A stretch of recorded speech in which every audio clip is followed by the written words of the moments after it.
Welcome to the video. इस video में हमने एसक्यूएल के एक बहुत ही इंपॉर्टेंट टॉपिक को डिस्कस करना है जो कि है जॉइंस का। इवन डेटा एनालिसिस के अंदर जॉइंस का जो टॉपिक है बहुत ज़्यादा इंपॉर्टेंट है।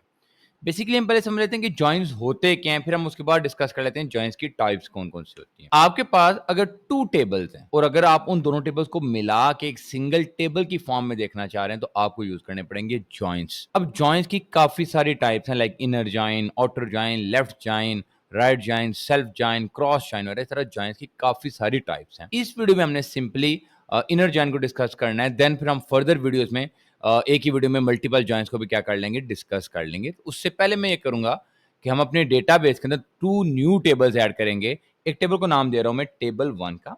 हमारे डेटाबेस का नाम था स्टूडेंट रिकॉर्ड। उसमें एक टेबल है टेबल 1 जिसके अंदर टू कॉलम्स हैं, C A and C B. Then उनके अंदर मैंने मल्टीपल रोज में कुछ वैल्यूज या रिकॉर्ड वगैरह ऐड कर दिए। देन सेकंड टेबल है टेबल 2, उसके अंदर थ्री कॉलम्स हैं, C1, C2 एंड C3 और उसके अंदर मैंने ये कुछ रिकॉर्ड्स वगैरह क्या किए हैं, ऐड किए हैं।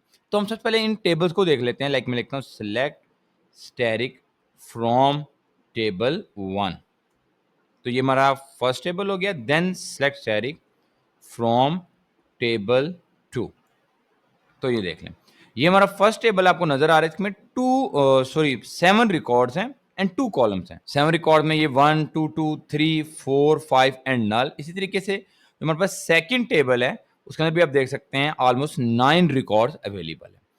अब मैं ये चाह रहा हूं कि इन दोनों टेबल्स को आपस में ज्वाइन करूं, मैं करना चाह रहा हूं इनर ज्वाइन।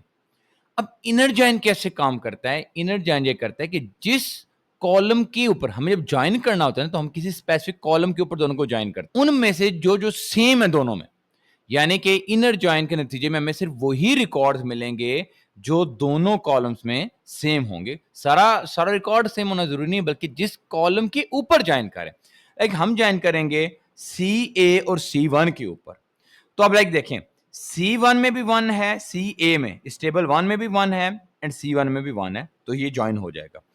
देन CA में 2 भी है, इधर भी 2 है, ये भी ज्वाइन हो जाएगा। देन CA में 3 है तो इधर भी ज्वाइन हो जाएगा, 4 है तो ज्वाइन। अब CA यानी कि टेबल 1 में CA कॉलम में 5 था लेकिन इधर 5 नहीं है, तो ये ज्वाइन में शो नहीं होगा। तो इनर ज्वाइन जस्ट वर्क करता है उन कॉलम्स के लिए या उन रिकॉर्ड्स के लिए जिसमें जिस कॉलम के ऊपर ज्वाइन कर रहे हैं वो सेम हो।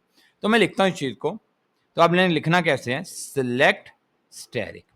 फिलहाल हम स्टैटिक को लेके चलते हैं from table 1, from table 1। Inner join में तो मैटर नहीं करता कि टेबल 1 कौन सा या टेबल 2 कौन सा है, लेकिन जब लेफ्ट या राइट ज्वाइन करते हैं उसमें ये बात मैटर करती है। जब हम फर्दर देखें मैं आपको वो चीज भी समझा दूंगा। है फ्रॉम टेबल 1, एक टेबल 1 को हम ज्वाइन करना चाह रहे हैं, और सेकेंडली क्या है, इनर ज्वाइन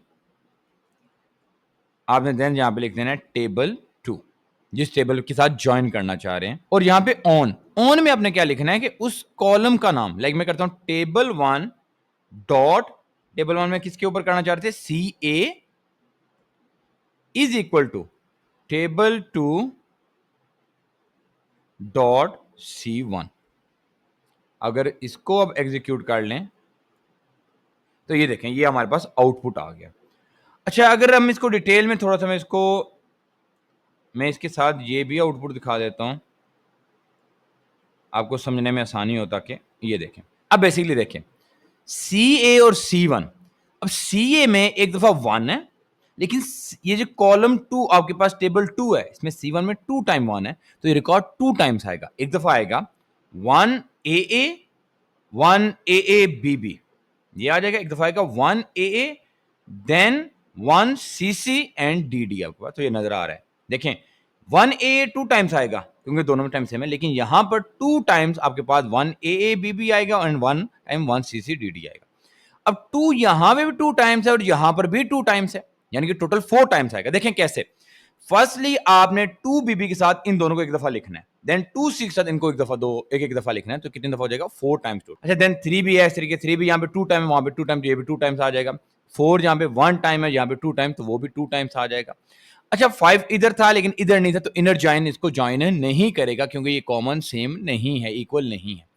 अच्छा, हम नल को देख लेते हैं, यहां पर भी नल है, यहां पर भी नल है, तो बजाय तो यही लग रहा है कि ये इक्वल है, लेकिन याद रखिएगा ज्वाइन के अंदर वो नल वैल्यूज को कंसीडर आउट नहीं करेगा कि वो इक्वल हैं या नहीं है, तो उनको इग्नोर कर देगा। तो ये आप देख सकते हैं 10 रिकॉर्ड्स हो गए। कैसे? 1 2 टाइम्स आया, क्योंकि इधर 1 एक टाइम था, यहाँ पे 2 टाइम्स था, 2 यहाँ पर भी 2 टाइम था, यहाँ पर 2 टाइम, टोटल 4 टाइम, यानी कि 6 टाइम हो गया। देन 3 2 टाइम्स आया 8, एंड देन 4 2 टाइम्स आया तो 10, तो टोटल 10 रिकॉर्ड आपको नजर आ रहा है। 1 AA, देन 1 AABB, देन आपको नजर आ रहा है 1 AA, 1 CC एंड DD, यानी कि ये वाला, ये देखें यहां से मिला 1 AA, then 1 CC and DD and so on. तो हमारे पास ये था इनर जॉइन। अगर मैं इसी को खाली, मैं इसको थोड़ा सा मिनिमाइज कर देता हूं, तो ये देखें, अगर मैं खाली इसी को देख लूं तो आपको नजर आ रहा है क्लियरली पिक्चर, 10 रिकॉर्ड्स आ रहे हैं एंड किस तरीके से उन दोनों को ज्वाइन किया गया। कॉलम देख लें CA CB, देन ये टेबल 1 की कॉलम है, then C1 C2 and C3। अगर मैं यहाँ पे टेबल 2 कर देता हूँ, टेबल 1 कर देते हैं, तो आपको नजर आ रहा है रिकॉर्ड्स को कोई फर्क नहीं पड़ रहा, वो 10 ही रिकॉर्ड्स रह रहे हैं। जस्ट जो कॉलम्स की अरेंजमेंट है वो चेंज होगी, पहले CA CB आ रहा था, बाद में C1 C2 एंड C3 आ रहा था। तो इस तरीके से अब नेक्स्ट हम इसी के अंदर कुछ चीजों को चेंज करके देखते हैं। अब मैं करता हूं like select static from table 1 inner join. अच्छा, मैं इसको जस्ट जॉइन लिख देता हूं, जस्ट जॉइन लिख देता हूं, table 2 on table 1 dot C, table 1 dot C A is equal to table 2 dot C1। ये अच्छा, इसको भी मैं चेंज कर देता हूँ, लाइक कर देते हैं टेबल 2 एंड टेबल 1। अब देखिए कि इसका सेम आंसर आता है, देखें कोई फर्क नहीं आ रहा, बिल्कुल सेम आ रहा है। आप इनर जॉइन लिखें या जस्ट जॉइन लिखें, ये सिर्फ इनर जॉइन के लिए, जब लेफ्ट जॉइन की बारी आएगी तो आपको पूरा लेफ्ट जॉइन ही लिखना पड़ेगा।